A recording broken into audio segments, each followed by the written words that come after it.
Ya, assalamualaikum warahmatullahi wabarakatuh. Waalaikumsalam.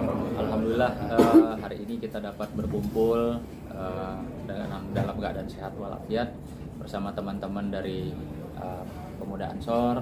Ya.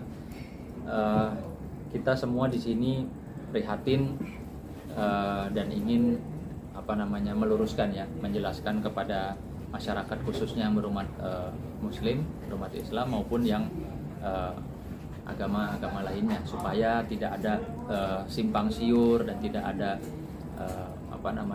praduga-praduga terkait dengan laporan kami yang kami sudah laporkan pada saat itu dengan terlapornya Dr. Richard Lee dan Arif Edison, yang kami duga berdasarkan dari analisa kami tentunya sama-sama bahwa ada muatan ya, atau ada dugaan terkait dengan penistaan agama, yang dimanapun kemarin saya juga melihat hasil daripada press conference-nya dokter bersama rekan-rekan media, yang dimana kemarin ditanyakan sama teman-teman media terkait dengan kasus apa yang kami laporkan.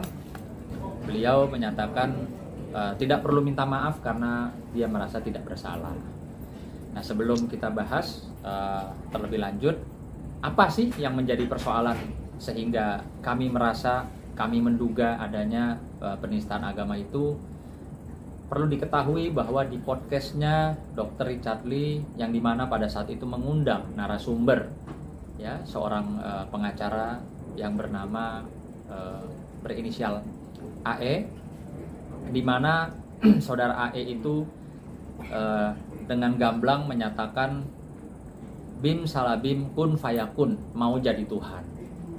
Yang perlu diketahui, nanti mungkin juga bisa dijelaskan di sini sama Gus Hendy yang mungkin lebih mumpuni dari sisi ilmu agamanya timbang saya. Kami menduga di situ AE ini menyamakan atau mensetarakan kalam Allah, yaitu kun fayakun, itu kalamnya Allah Subhanahu wa taala, dengan bim salabim, yang dimana bim salabim itu adalah buatan manusia untuk mantra atau hal-hal yang berbau dengan mistis. Nah, jelas-jelas menurut kami sebagai pelapor tentunya ini ada dugaan penistaan agama. Dan kalau ditanya kenapa Dr. Richard Lee juga turut serta dilaporkan, nanti bisa dijelaskan juga secara hukum detailnya oleh Bang Herwanto di sini. Karena kami duga dia tanpa mengedit ya pernyataan yang kami anggap itu satu penistaan, tidak melalui editing yang benar sehingga bisa ditonton oleh jutaan pemirsa di YouTube channelnya yang kami duga adalah milik Dr. Richard Lee. Untuk itu saya persilahkan Gus Hendy khususnya menjelaskan lebih detail secara ilmu agama.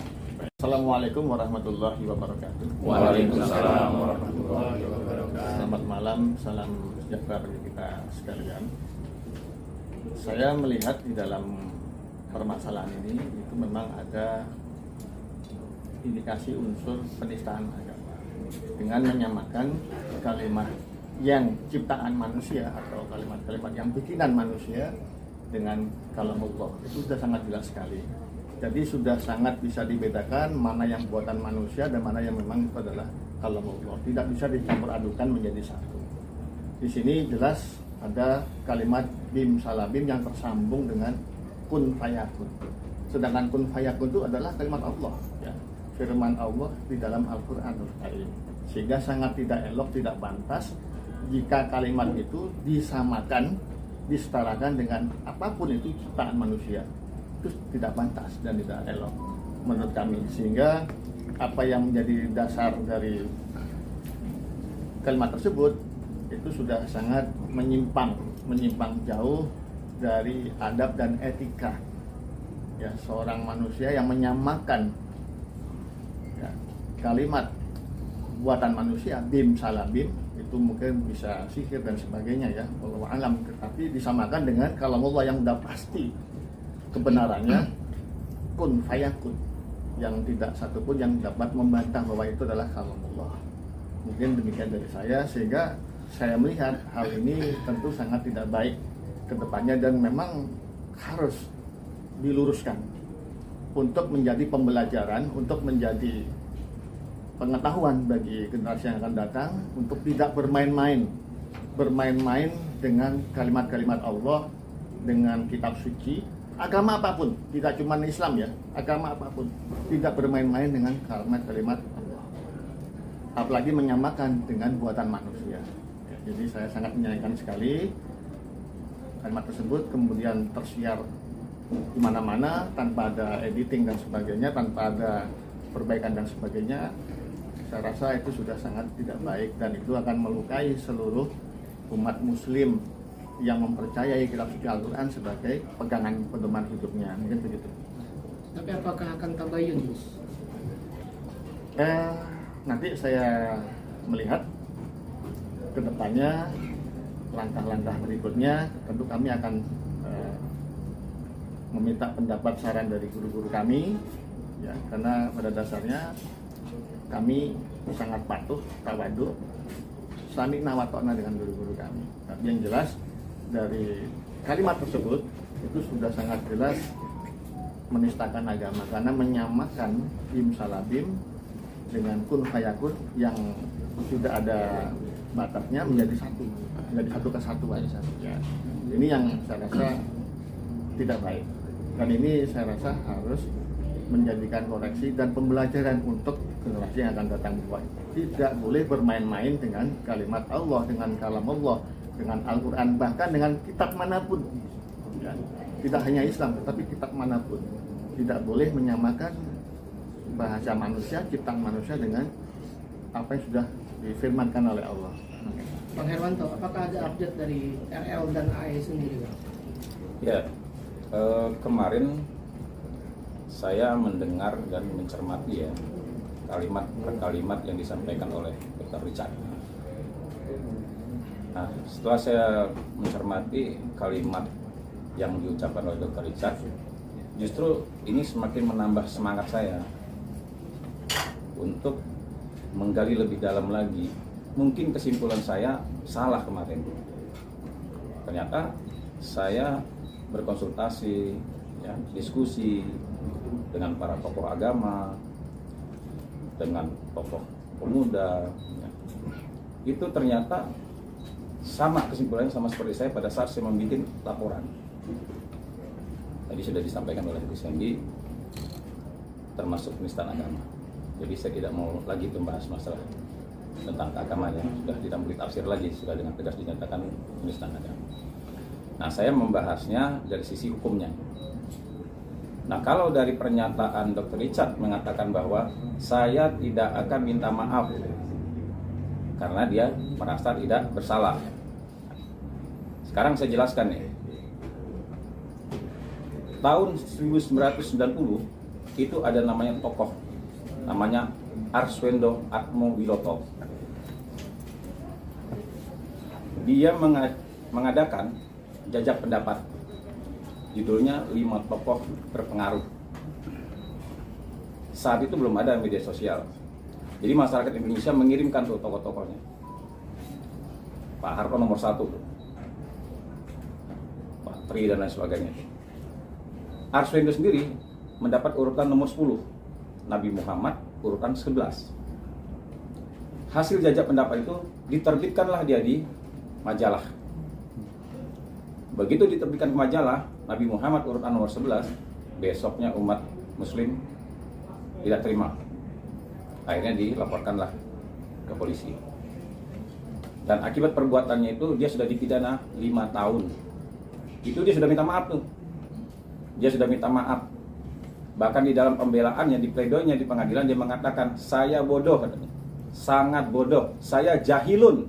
Dia bilang begitu. Tetap 5 tahun. Artinya, kalau kita lihat dari peristiwa itu, yang diterbitkan oleh Arswendo itu adalah fakta yang sebenarnya. Memang begitu, kartu posnya dikirim sebanyak itu. Tetapi kenapa dia dipidana? Karena dia menerbitkan tanpa penyuntingan. tanpa editing lah. Tanpa editing. Kalau zaman sekarang karena sudah ada media sosial, mengupload tanpa editing sama persis tuh. Dia menerbitkan tanpa penyuntingan, sehingga dia dalam pledoinya mengatakan dia jahilun 5 tahun tuh. Jadi untuk dokter Richard ya, kalau seandainya dia tidak paham apalagi tentang agama ya, ditanya sama dia bilang kan di situ, saya juga banyak kok bersahabat dengan ulama, ustadz. Ya menurut saya sebelum dia berkomentar lebih jauh, harusnya dia bertanya. Jangan sekarang dia justru memperkuat bahwa dia tidak bersalah. Nah, saya sebagai pelapor nih, ya, saya pastikan saya akan mengawal perkara ini sampai nanti saya memberikan keterangan ke penyidik. Bahkan saya berharap saya memberikan keterangan nanti di muka persidangan. Kenapa? Tujuan saya bukan hanya menindak pelakunya, tapi juga memberikan pendidikan kepada masyarakat bahwa hal seperti ini tidak boleh terulang lagi. Ya. Saya juga banyak kok dikomentarin. Kenapa kok tidak disomasi? Kenapa kok tidak tabayun? Sering tuh saya dianggap lebay dan lain sebagainya. Itu peristiwa Pak Arswendo, ya, Pak Ahok dan lain sebagainya, sama penista agama semua. Itu sebenarnya sudah peringatan, sudah disomasi, sudah ada kejadian. Seharusnya tidak ada kejadian lagi. Belajar pada itu. Nah, laporan saya ini termasuk somasi juga untuk orang di luar sana agar tidak terjadi lagi penistaan agama. Jadi, saya pastikan perkara ini saya kawal sampai dengan persidangan. Ini tanggung jawab saya bukan pada hukum, tapi pada masyarakat. Mungkin itu saya sampaikan. Tidak ada titik temu tabayun nanti. Ya, yang jelas di Ansor khususnya warga Nahdliyin, kami umat Islam yang ada di Nusantara, di Indonesia, tentu dengan kalimat-kalimat yang sudah jelas mengandung unsur ya, menurut kami adalah menistakan agama. Jika pihak-pihak yang terkait kemudian tidak merespon dengan baik atau tidak mau bertanggung jawab seperti apa yang mereka sudah pernah sampaikan, maka tentu Ansor dan seluruh warga Nahdliyin seluruhnya mungkin insya Allah tentu akan bersama-sama dengan kami akan bergerak ya untuk menyampaikan aspirasi kami ke pihak yang berwajib.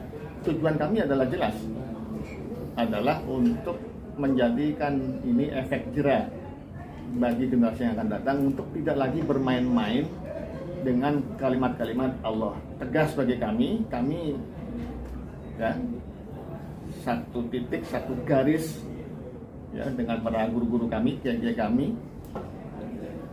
yang sudah sangat jelas pada kami menyampaikan bahwa kalimat Allah atau kalam Allah tidak boleh menjadi bahan mainan, apalagi bahan ejekan oleh siapapun.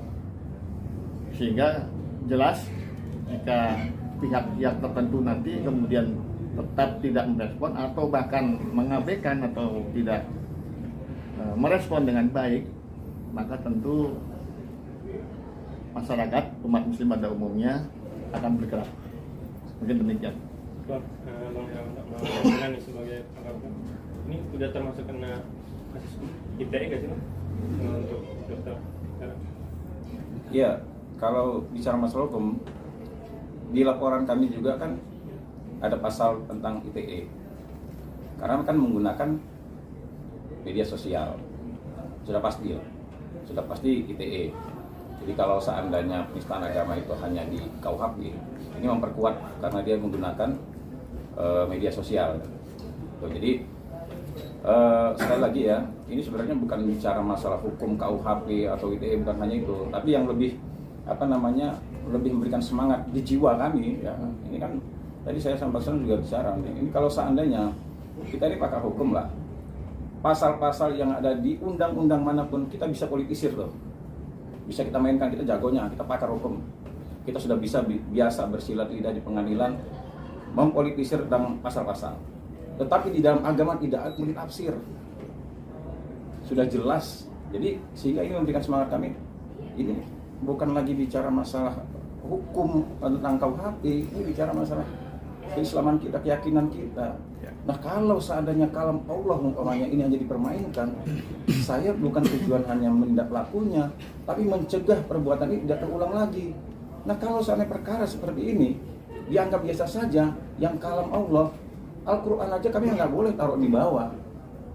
Nah kalau seandainya sampai dipermainkan, bagaimana dengan sabda Rasulullah yang di bawah itu? Nah kami mencegah agar jangan sampai, ya ini yang paling tinggi nih, yang paling tinggi kami jaga, ya jangan sampai ini ternoda, apalagi sampai ini dibiarkan berobat. Pesan buat RL dan AI mungkin Bang Sunan, Bang Herwanto. Ya, yang pasti kita tadi sudah sama-sama mendengar ya bahwa edukasi dari orang yang kami anggap memiliki atau mumpuni lah ya, dalam ilmu agama, bahwa apa yang dikatakan kun fayakun itu bukan bahasa Arab seperti yang mereka anggap ya. Wah kenapa saya kan cuma nyebut itu bahasa Arab? Salah. Itu kalam Allah Subhanahu wa taala, bukan bahasa Arab. Bukan bahasa Arab seperti apa yang dia sampaikan kayak alhamdulillah, assalamualaikum, itu nggak bisa disamakan. Mungkin begitu ya Gus ya? Iya. Jadi ini bukan kata saya, cuma memang ini bukan bahasa Arab yang bisa disampaikan dengan situasi-situasi yang biasa saja terjadi gitu ya. Apalagi kan dia menyampaikan ini untuk dalam tanda kutip merendahkan seseorang gitu. Merendahkan seseorang dengan menggunakan bim salabim kun fayakun, mau jadi Tuhan gitu. Berarti kan ada tendensi kepada seseorang yang kita juga nggak peduli, nggak mau tahu urusannya dia dengan orang itu ya. Yang kami peduli di sini ya, saya sebagai umat muslim melihat bahwa ini sesuatu yang sangat-sangat tidak boleh ya, tidak boleh disampaikan, apalagi ditonton oleh jutaan pemirsa. Ini yang saya sayangkan. Seharusnya dokter yang punya podcast tersebut ya, kan katanya banyak teman-teman ustadznya, sebelum dirilis harusnya dia komunikasi dong, Ustadz, Kiai, ini narasumber saya ngomong seperti ini nih, bim salabim kun fayakun, kira-kira boleh nggak nih? Atau ini menjadi hal yang biasa nggak seperti bahasa Arab lainnya?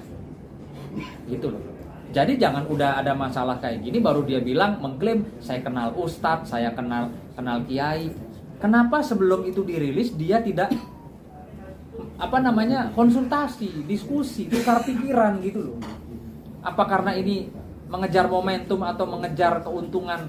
Wah supaya rame ditonton. Nanti gimana kalau udah rame ya dianggap penistaan, cukup minta maaf. Yang saya dengar juga dia nggak mau minta maaf kemarin. Ya, jadi ini yang saya sayangkan. Jadi tadi saya menjawab teman-teman wartawan, apa tabayun? Bagaimana mau tabayun? Orangnya saja tidak merasa bersalah, tidak mau minta maaf. Lalu tabayun apa? Kita umat muslim yang harus istilahnya minta maaf sama dia karena melaporkan dia. Oh enggak gitu ceritanya. Salah. Gitu loh. Ya, jadi sudah jelas.